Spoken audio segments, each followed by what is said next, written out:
guys, nandito ako ngayon para turuan kayo kung paano buksan ang agency nyo sa Popo Live.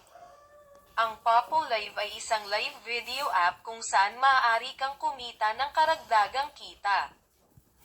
Ang unang hakbang ay pumunta sa address na ito dito sa video para irehistro ang iyong ahensya. Para makarating sa address na ito ay iiwan ko ang link sa mga komento ng video na ito. I-click lamang ang mga komento. Ang link para magbukas ng ahensya ay naroon.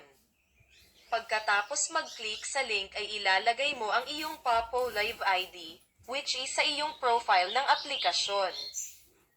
Tingnan natin kung nasaan ang iyong ID. Kopyahin at i-paste mo ito dito.